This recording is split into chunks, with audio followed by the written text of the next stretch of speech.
What a world, DigiDread on the mic, coming up with something spicy.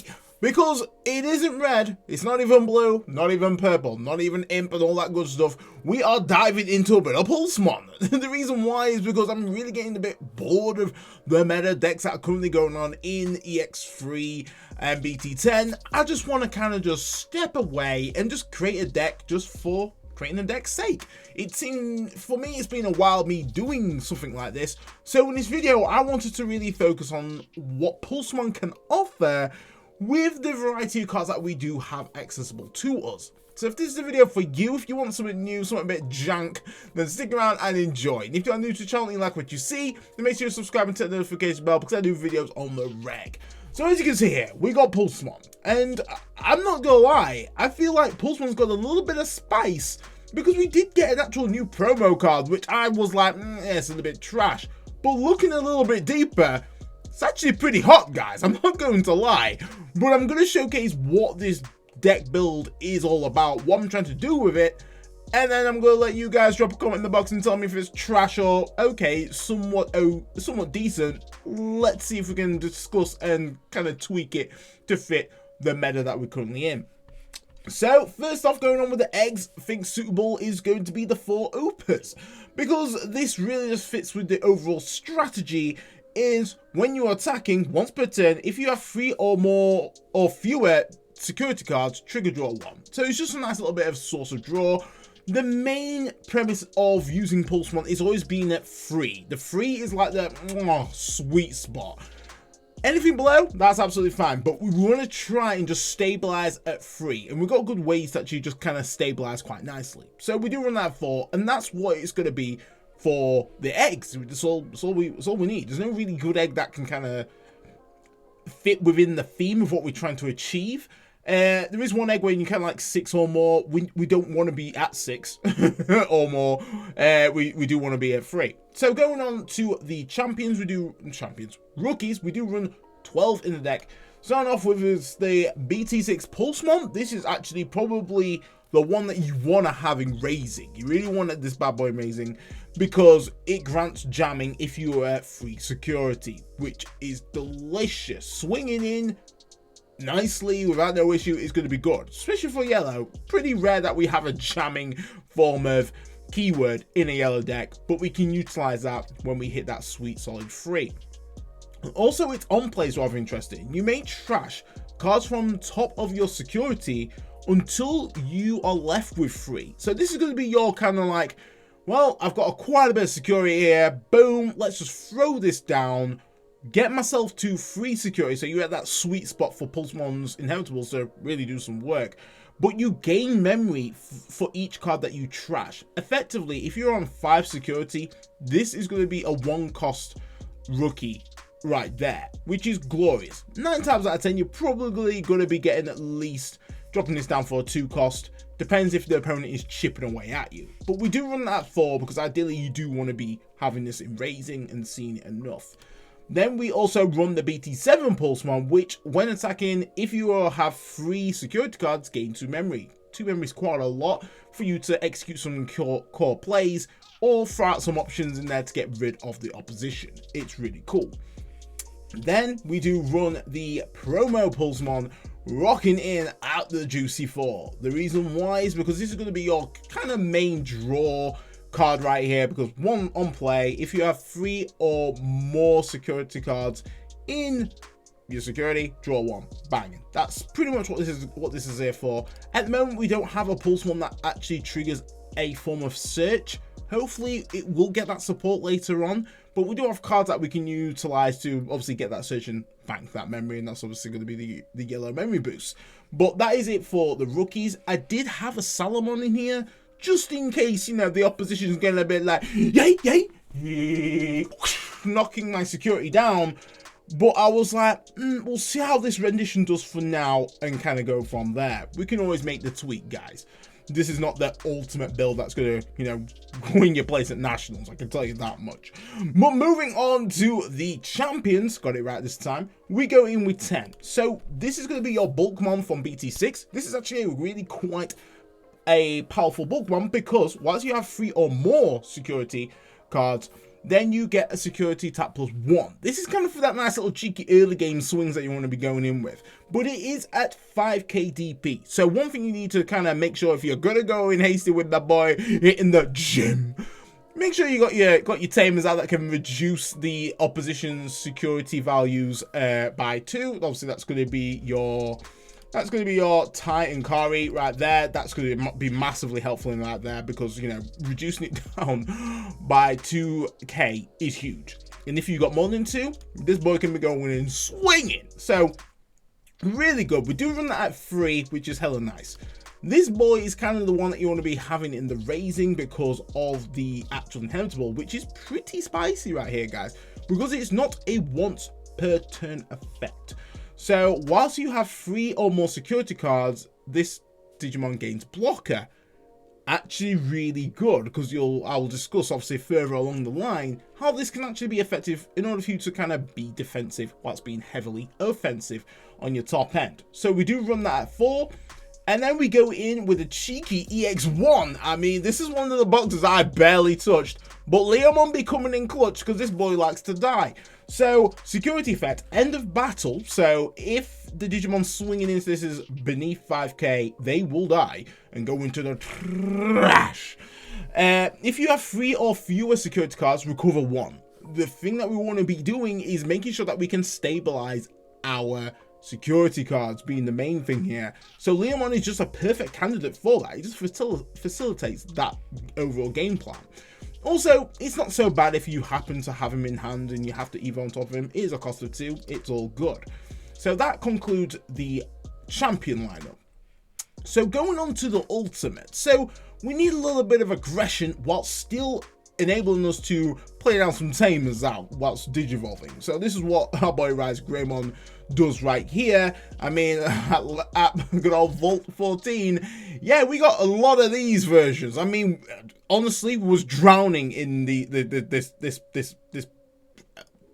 I want to say alternate art, but it got to the point where it wasn't even special anymore. But when digivolving, you're able to play a yellow Tamer card from your hand without paying the memory cost, but you're not able to trigger any on plays. So ideally we do want to be just throwing out to get our yellow and red Tamer out. That's probably the main thing that we want to be doing when we are digivolving into this. But the good thing about this is while you have 3 or more yellow Tamers in play, this is one gains security attack +1. That's actually going to be huge when we go to our top end. It means that we can be so offensive we could possibly OTK, which is pretty sick, right there. Obviously, it depends on what cards you have in hand, but it is possible. So we do run that at 2. It's not the main win com that we want in here.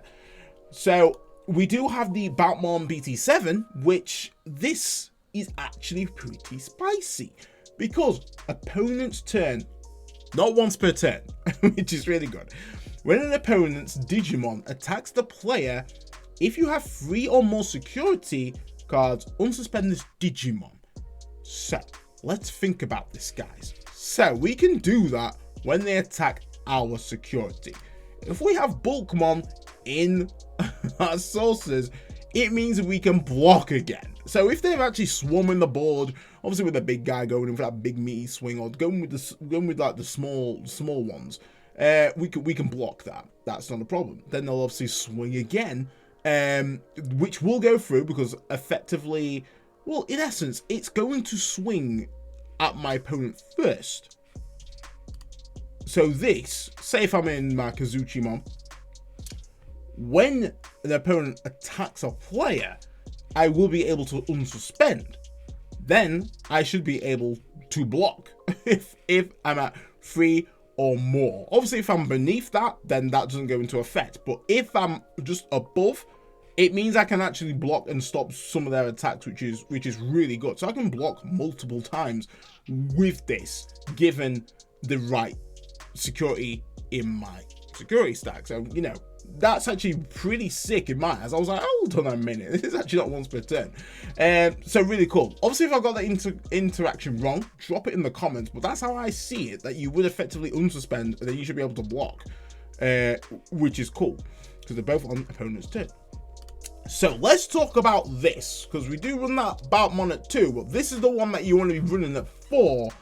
And this is the one that I actually slept on initially. I was like, meh, this is so mid, and I did manage to get one of the foil versions, but it's actually pretty decent, guys, because your turn, when this Digimon would Digivolve into a card with Shaman or Wizard in its traits, you may trash up to 3 cards from the top of your security stack. For each security card trashed by this effect, reduce the Digivolution cost by 1. So effectively, this enables you to kind of get that sweet spot for you to be at 3, realistically, when you go into Kazuchimon. Also, you're able to reduce the Digivolution cost, which is amazing. Absolutely good. Kazuchimon could be played out for free, in theory, which, in my eyes, banging. But obviously, depending on what security you kind of fall on, is how much Kazuchimon's going to cost. But regardless, that is pretty hot. Also, it's Shaman and Wizard, so it doesn't necessarily have to be Kazuchimon. And this is the reason why when I show you the top end, you'd be like, oh snap, this actually works for, say, Venusmon, because Venusmon is a Shaman.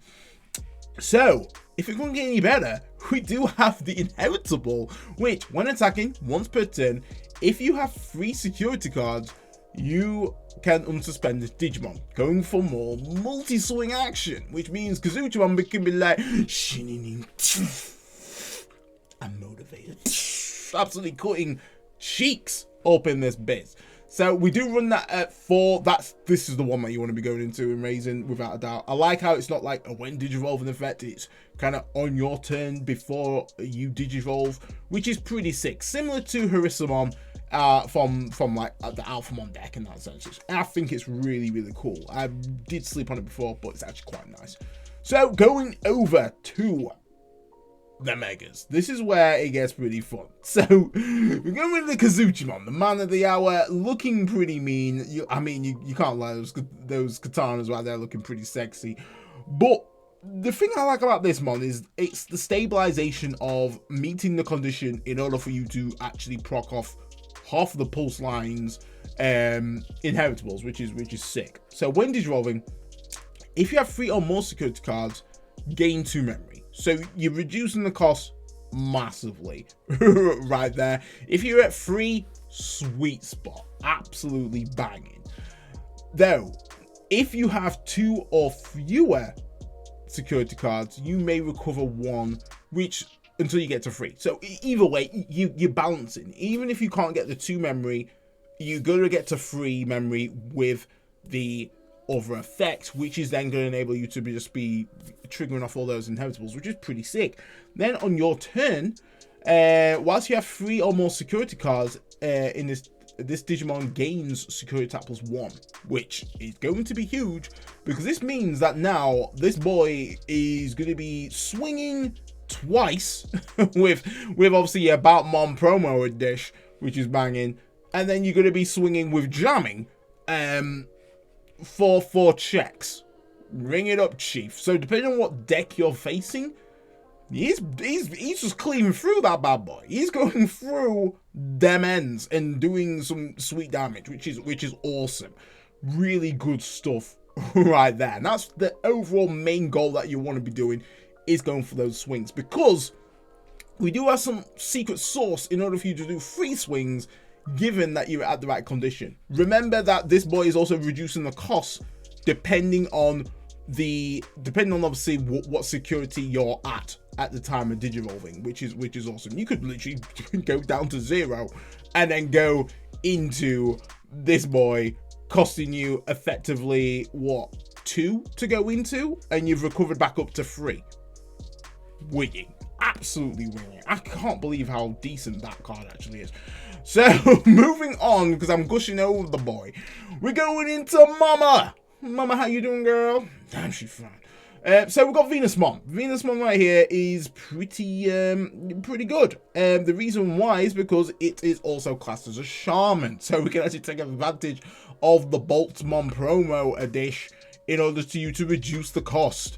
Granted, you got to be careful when you use it, because ideally you're not going to be recovering at the same time. But if you're in a tight bind and you need to stop the opponent from pretty much rushing down your ends, when digivolving, all your opponent's Digimon gain minus security 1 or security minus 1. Why did I say that completely different? I have no idea. And then opponent's turn, all your opponent's Digimon with security attack can't attack this Digimon and can't activate when attacking and when digivolving effect. So a very powerful card.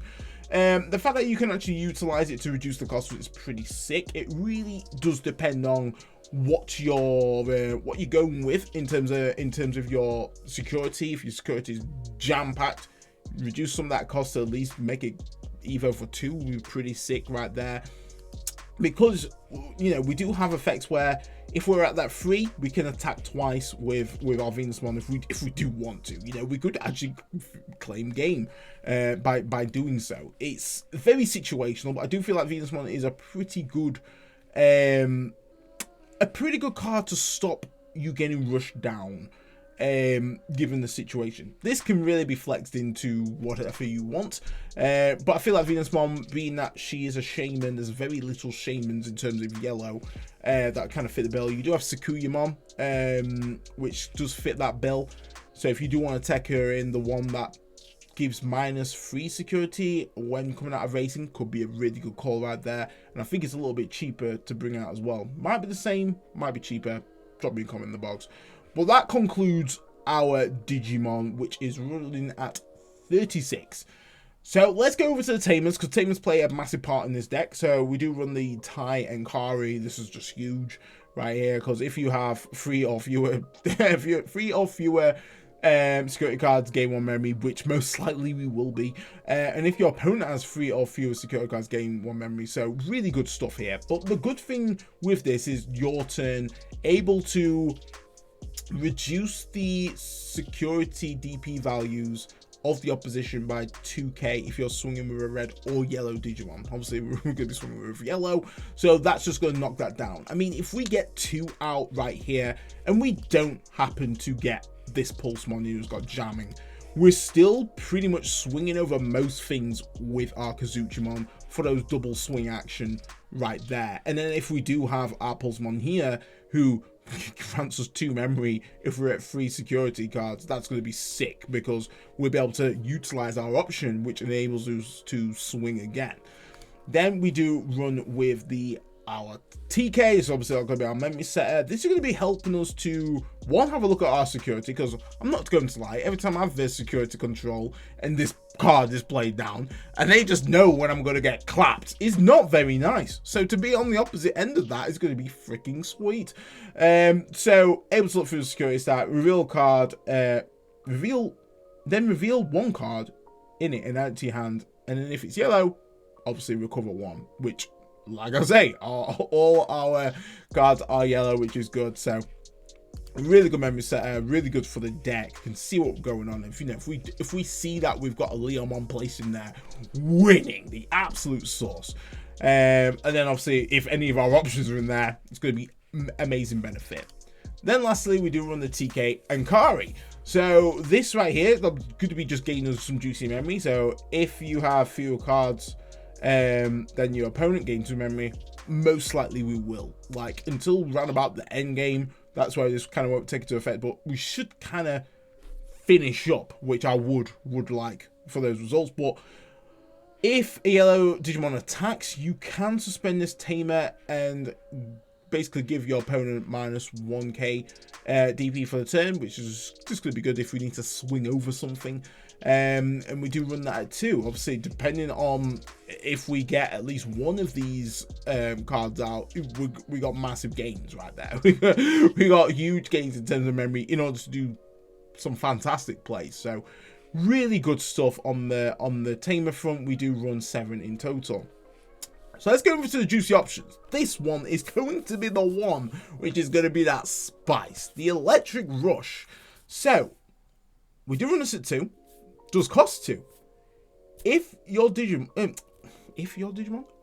one of your Digimon gets 3k DP, which is quite a big value for a 2 drop, and that's for the turn. Then if you have 3 security cards, that, you know, the magic number, unsuspend one of your Digimon.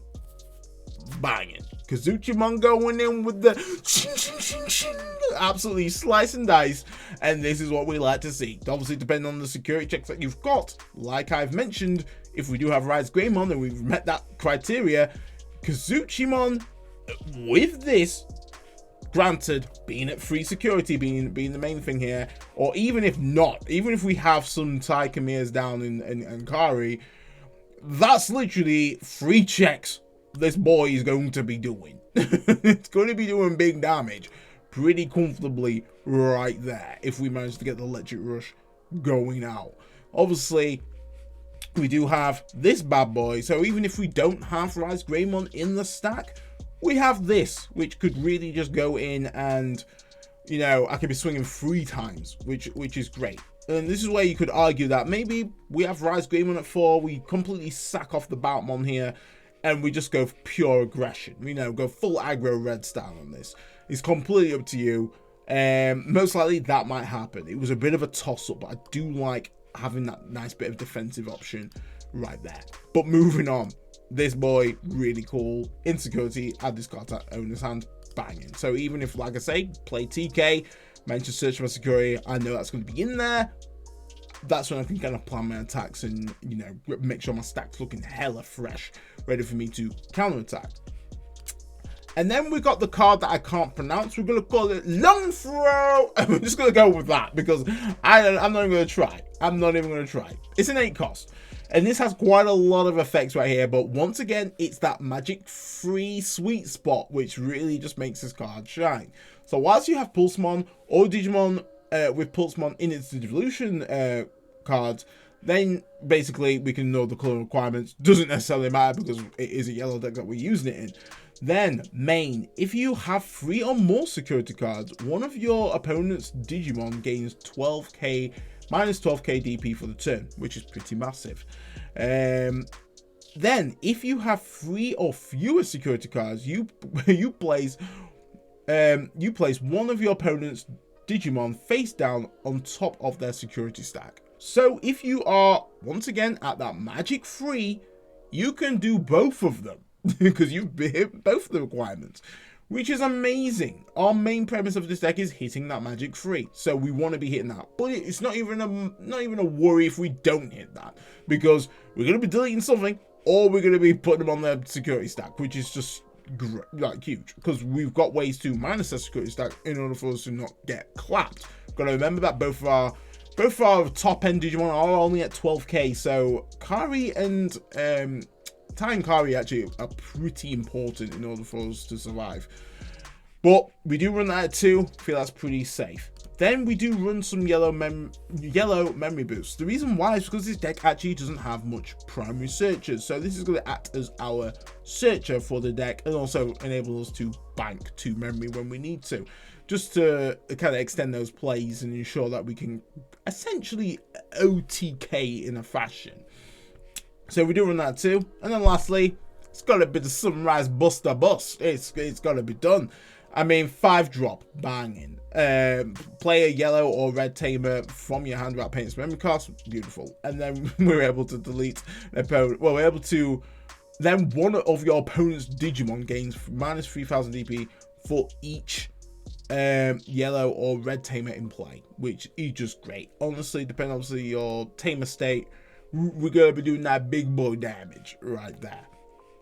So there it is, guys. Done. There is the deck, looking hella fresh. First rendition of it, I must admit, even though I'm not a yellow based player, I'm kind of excited about this. This looks pretty sick. I mean, the only thing I can think is it's not so great with wide boards. That's probably the only thing I could say, that wide boards might be a bit of an issue. Could take in a Crimson Blaze if needs be, because most likely, you know, we are going to be dropping at least a tie and carry down at least in any game due to the ratios. But overall, I'm comfortable. First rendition, it feels kind of nice. It just feels kind of nice. But let me know in the comments, guys, what you think to the deck. Could it do something? Could it be mid? I mean, I'll happily take a 5th place with something like this at my local scene. But guys, drop in the comments, smash it with a like if you enjoyed it, and I'll catch you next one. That's your boy DigiDread, off the mic.